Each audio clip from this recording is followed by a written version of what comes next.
Hello, and welcome to History Off the Beaten Path, the show where we look at the dusty corners of American history and say, that's uncomfortable. Let's talk about that. I'm your host, Gavin Morris, and today's episode takes us into a topic that is part history lesson, part cultural critique, and possibly part therapy session for anyone who has ever purchased native-inspired goods from a gift shop. Our focus today: how Native American cultures in California have been commodified, sold, simplified, sanitized, and repackaged, all by outsiders. We're diving into three big stories: the Awanichi of Yosemite, their refusal to assimilate, the violence they faced, how Yosemite turned their culture into a tourist attraction anyway; Disneyland's Indian Village, the surprisingly respectful and perhaps unsurprisingly flawed mid-century attempt to showcase native cultures in a theme park; and finally Hollywood, how Native Americans have gone from being props in frontier fantasies to telling their own stories and selling their culture on their own terms. Each of these stories shows us something different about cultural control: who gets to tell the story, who profits from it, and who's left out of the picture. And yes, there will be some humor, because if we don't laugh, we'll just end up crying. So let's get started. Before Instagram influencers pretended they weren't terrified on the edge of Glacier Point, Yosemite Valley was home to the Awanichi, a culturally distinct community with deep ties to the land. For thousands of years, they practiced seasonal burning to maintain meadow ecosystems, hunting and fishing in the valley and high country, basket weaving with an art so advanced that modern artists still study their techniques, trade networks with Miwok, Paiutes, and other neighboring peoples, ceremonial dances and gatherings rooted in the rhythms of the valley. Yosemite was not wilderness, at least not in the untouched Eden way white settlers would later imagine. It was a cultural landscape shaped and sustained by human hands. Then came the gold rush. White prospectors spilled into California with the boundless optimism that only people who haven't done any research can have. Many felt entitled to land, resources, and the right to civilize native peoples. For the Awanichi, this meant increased violence, theft of food stores, disruptions to land management practices, encroachment on sacred spaces. And by 1851, tensions turned violent, leading to the Mariposa Indian War, which was basically California's way of saying, "Hi, we want your valley. We tried asking politely, which lasted approximately 7 seconds, so now we're invading." Chief Tenaya resisted. He refused to relocate. He refused assimilation. He insisted that Yosemite Valley belonged to his people, and that was enough to mark them as uncooperative in the eyes of the state. The U.S. military forcibly removed the Awanichi to reservations. Many fled. Others returned secretly to the valley. Over the next decades, they were pushed out again and again. Yosemite became a national park in 1890. Not coincidentally, the same year Congress intensified efforts to suppress Native ceremonies across the United States. To white preservationists, the Awanichi were a distraction. To tourists, they were an attraction. And to themselves, they were simply trying to stay home. By the early 1900s, Yosemite's administrators faced a dilemma. Tourists wanted authentic native culture, but only the sanitized, picturesque version. So what was the solution? Invent authenticity. Park officials created Indian villages, reconstructed annually to give visitors a sense of the primitive past. These villages were curated to match white expectations. They were oversimplified. They were a mix of different tribal elements, not solely Awanichi. And they were often built by park staff, not native residents. Awanichi and Miwok women sold baskets, performed dances, and posed for photographs, but the setting was controlled by white administrators. Real traditions were reframed as performances. So let's summarize the tragic irony. When the Awanichi lived traditionally, they were forced out. When they were gone, their culture became valuable. Yosemite made money telling stories about the Awanichi's vanishing way of life while actively contributing to that very disappearance. Their refusal to assimilate preserved their identity, enough that tourism could commodify it, but it left little room for the people themselves. Before we leave Northern California entirely and head south to Anaheim, we need to pause for one of the most extraordinary and heartbreaking stories in American history. A story that sits right at the center of today's theme: Native identity turned into a spectacle. And that is the story of Ishi. If you've never heard of Ishi, here's the single sentence version most textbooks give. He was the last wild Indian in North America, which is, I should note, wrong in at least 4 different ways. But it's a convenient soundbite, exactly the kind museums in the early 20th century loved. So let's hear the real story.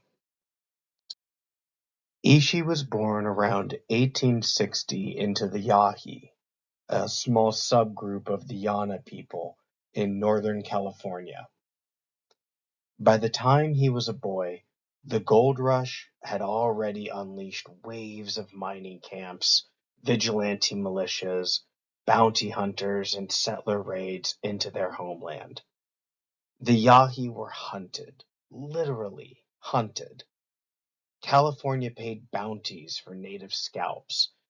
Entire villages, just like the Awanichi, were massacred. By the 1870s, only a tiny handful of Yahi survived. Ishi and his family lived in hiding in the Deer Creek region for decades, an unthinkable feat of resilience. In August 1911, starving, exhausted, and alone, Ishi walked out of the foothills near Oroville, California. He didn't speak English. He carried no weapons. He was wearing little more than threadbare clothing. Locals had absolutely no idea what to make of him. Was he dangerous? Harmless? A ghost from the past? The sheriff took him into custody, and newspapers swarmed. They loved this story. They called him the Stone Age Man, the Wild Indian, a relic of prehistoric times. Subtlety was not a 1911 journalistic strength. The University of California anthropologists quickly stepped in, especially Alfred Kroeber, one of the most influential anthropologists in American history. Kroeber immediately realized that Ishi was almost certainly the last fluent speaker of his language and the last survivor of his community. But the way they protected him was, well, complicated. Ishi was brought to the University of California's Museum of Anthropology in San Francisco, a laboratory, a research center, and crucially, a museum with public exhibits. And this is where the commodification begins. Ishi was hired as a janitor at the museum, but he spent most of his time demonstrating Yahi crafts and lifeways for paying museum visitors. He made arrowheads, built tools, crafted bows, sang songs, told stories, and sometimes reenacted daily life. A living human being was exhibited in the 1910s in San Francisco, just like an artifact. Visitors lined up for this. People took notes. Kids pointed. Some adults asked, "Can he talk?" as if he were a rare bird in a zoo aviary. It was educational, yes. It was also voyeuristic, deeply invasive, and ethically questionable even by 1911 standards. But, and this is important, it was also the first time most white Californians had ever seen a Native person as a living, fully human presence, not a stereotype, not a mythic figure from the Old West. Ishi's humanity quietly undermined the racist fantasies of the era. He didn't fit the what would become Hollywood savage. He didn't fit the noble stereotype either. He was just a person, a gentle, warm, witty person with a gift for humor and teaching. And that made him incredibly compelling. Kroeber and his colleagues genuinely cared for Ishi. They were protective, affectionate, and deeply respectful as individuals. Without them, Ishi may have starved. But as scientists, they treated him as a data source, a cultural remnant, a chance to document a disappearing people, a once-in-a-lifetime research opportunity. Kroeber recorded hundreds of Ishi's stories, mapped his vocabulary, and documented techniques that would have otherwise vanished. Yet museum culture at the time prioritized preservation over personhood. Ishi was both a friend and a research subject, a man and a specimen. This is the paradox of Ishi's experience. Ishi died in 1916 from tuberculosis, an illness he likely contracted at the museum. And then came the final blow. Native Californian tribes traditionally did not cremate or dissect their dead. Ishi had expressed discomfort with autopsies, but the museum performed one anyway. They even separated his brain and preserved it, sending it to the Smithsonian. Even in death, Ishi was treated as an artifact.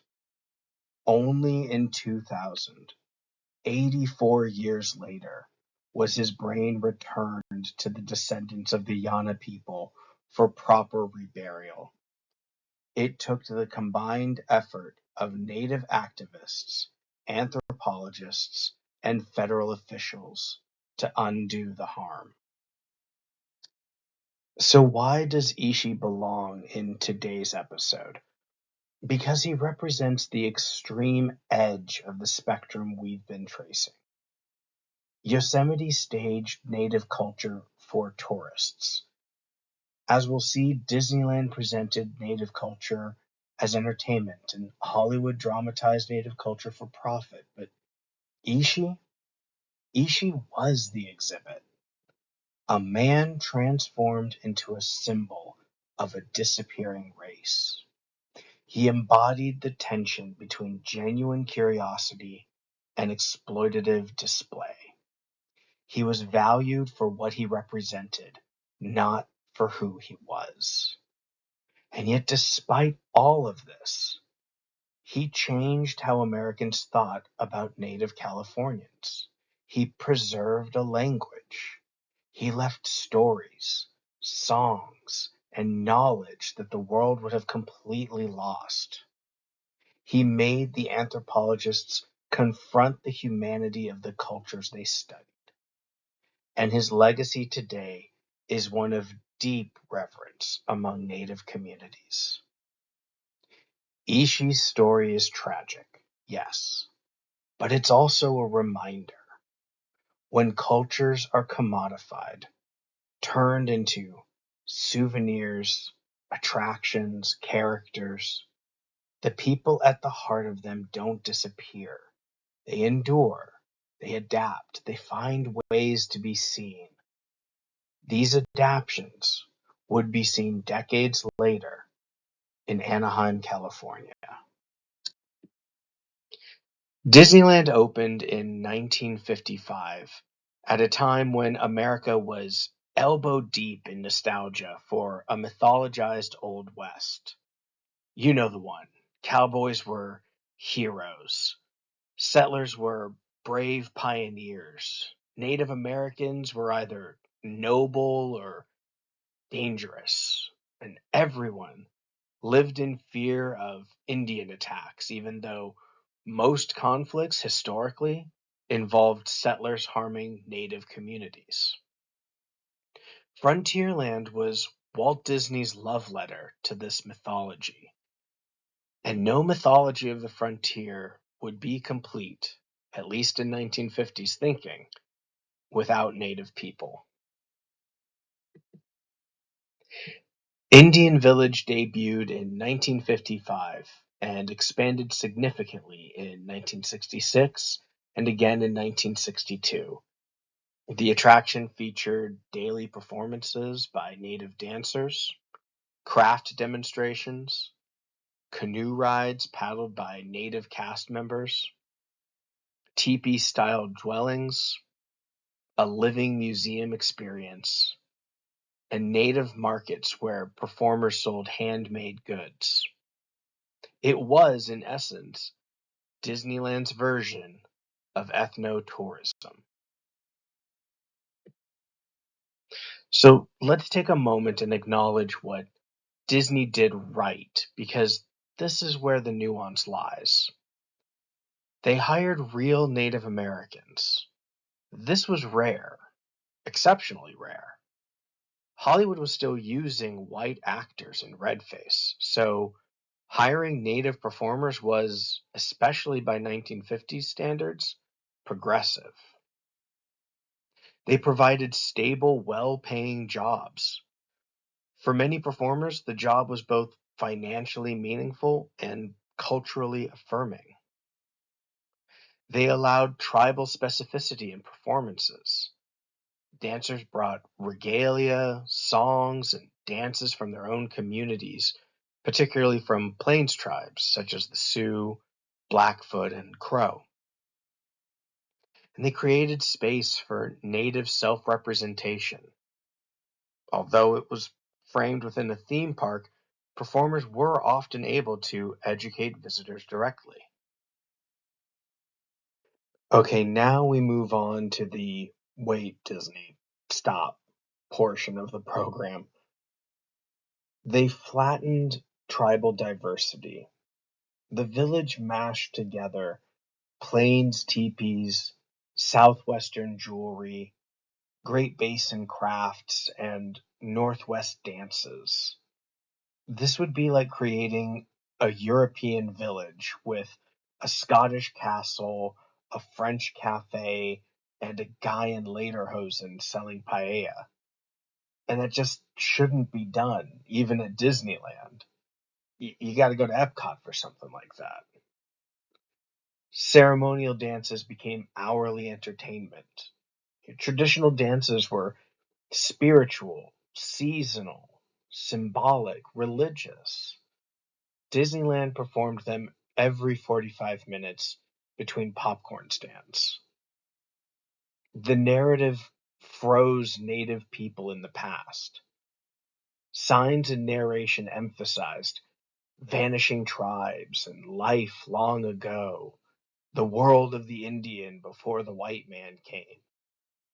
Meanwhile, the performers were literally modern native people dealing with California traffic just like everyone else. This was corporate framing over cultural framing. Even when accurate, performances existed within a Disney controlled illusion. It was filtered, scheduled, edited, and wrapped in Frontierland theming. So, what were the native performers' perspectives? Well, this part is crucial. Former performers have spoken about their experiences, and their perspectives reflect complexity, not condemnation. Many said they gained pride and visibility. They appreciated meeting native people from other tribes. They were able to teach visitors real cultural knowledge. Disneyland treated them with more respect than Hollywood did at the time, but the accuracy was limited, and they were always conscious that they were performing for a fantasy about the past. In short, it was meaningful work in a flawed system. And full disclosure, your humble host here has also worked for Disneyland. On a daily basis, I assisted with Make-A-Wish requests and worked with performers to ensure every guest felt seen, appreciated, and like they were having the best day ever, even when we were butting heads with our corporate overlords or tyrannical bosses. I think a lot about what is done there today and how it can be described just as it was back then as meaningful work in a flawed system. Indian Village closed in 1971 as Frontierland underwent changes. Disney pivoted away from living cultural exhibits toward animatronics and attractions requiring less human labor. So, what is Indian Village's legacy? Well, it's a rare mid century example of native people being hired as themselves. It's a template for later cultural programs in museums and parks. It's a reminder of how representation and commodification intersect. And it's a chapter that Disney rarely advertises today, but they don't fully ignore it either. Indian Village is complicated, awkward, sometimes admirable, and sometimes cringy, which honestly describes most of American history.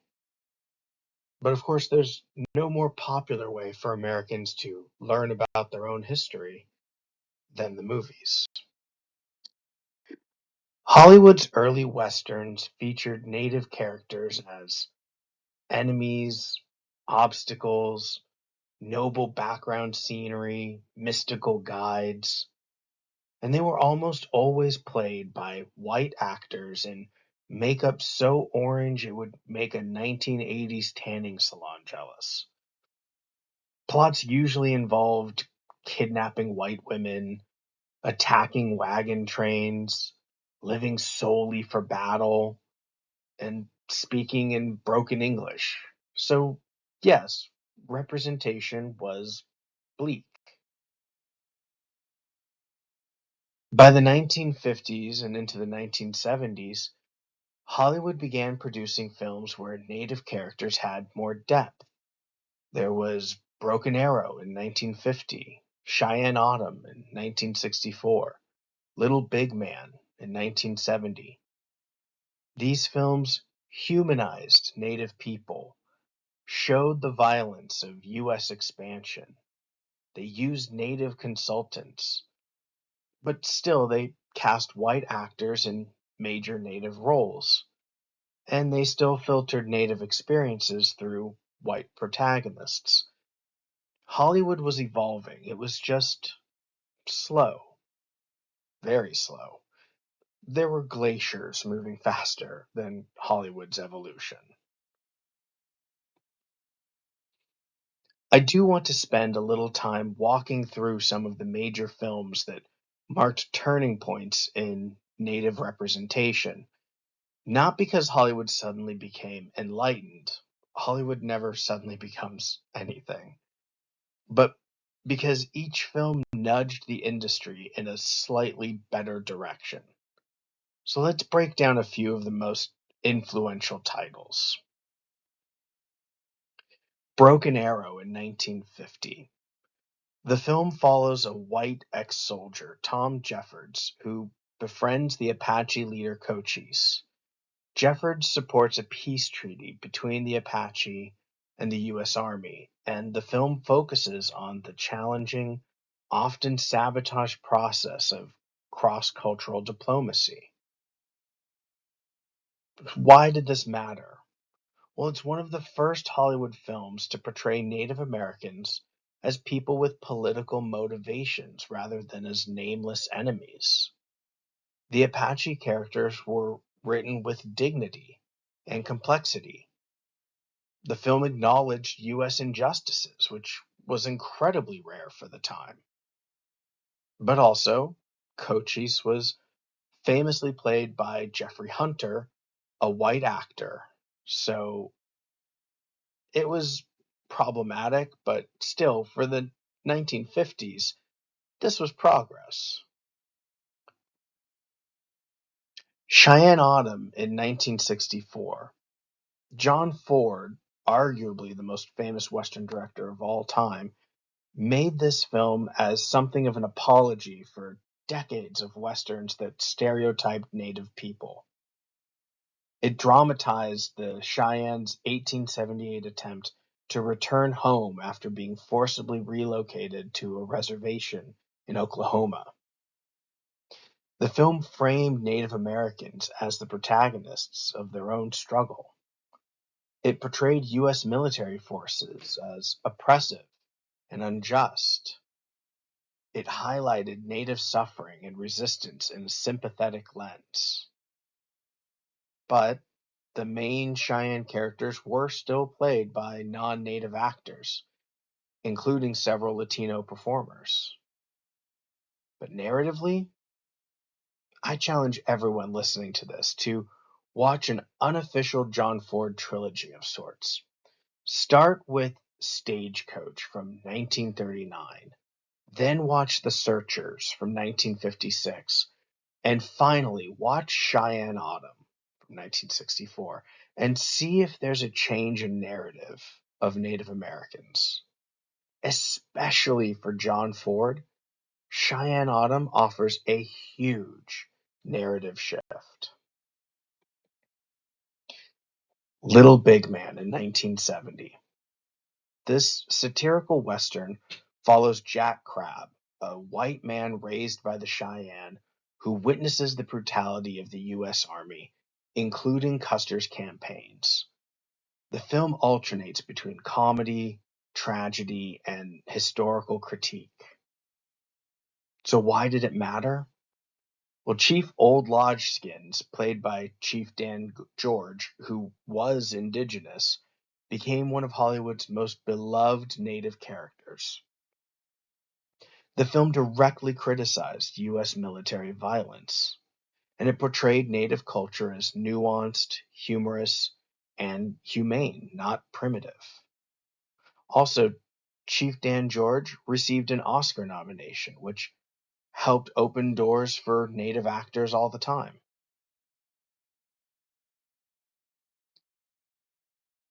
The Red Power movement of the 1960s and 70s, things like Alcatraz occupation, the Wounded Knee occupation, the rise of Native political organizations, these all caused the film industry to reconsider its role in stereotyping. It led to more Native actors cast in Native roles, more consultants, slightly more accurate costumes, and by that I mean fewer headdresses glued on everyone, and stories were centered around Native perspectives. Representation was still imperfect, but it was improving. And then we get Powwow Highway in 1989. It's about two Cheyenne men who take a road trip to bail a friend out of jail. It's equal parts comedy, political drama, and heartfelt exploration of tribal identity in the late 20th century. It's set in the present. There's no more buckskin, no teepees, and no Wild West. It was played by Native actors portraying modern Native problems like activism, poverty, and community ties. And it blended humor and serious issues authentically. This movie helped shift Native representation out of the 19th century and into actual lived experiences. And honestly, everything changes when Native filmmakers take the reins. The landmark was Smoke Signals in 1998, the first nationally distributed feature film written, directed, and acted by Native Americans. It proved something powerful. Native people didn't just want to be represented, they wanted to tell stories in their own voices. Today, Native creators like Sterling Harjo from Reservation Dogs and Sidney Freeland from Drunktown's Finest, and actors like Lily Gladstone and Zon McLarnon are reshaping the landscape. And of course, I'd be remiss if I didn't bring up Graham Greene, a phenomenal Native American actor who sadly passed away earlier this year. Hollywood still commodifies Native culture because every culture in Hollywood is commodified. But now, Native creators increasingly control that commodification.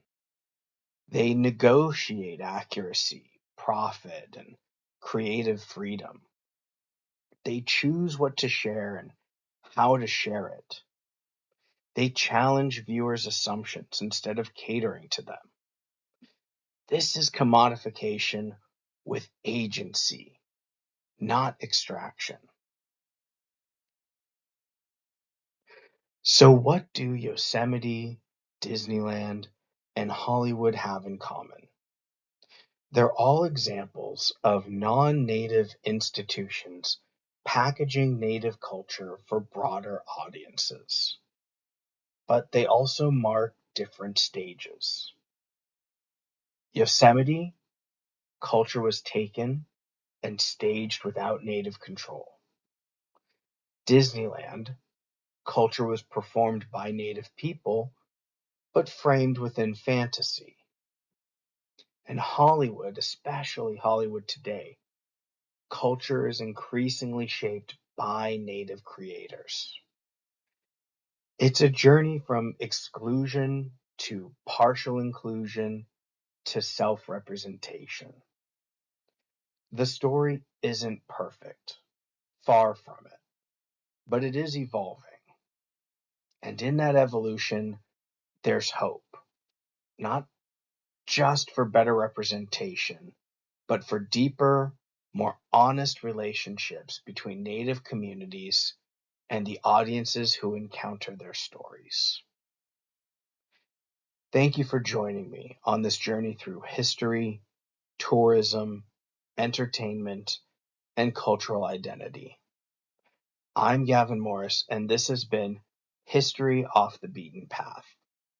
Until next time, remember, history is everywhere, and sometimes it's hiding in places as unexpected as a theme park attraction from 1955.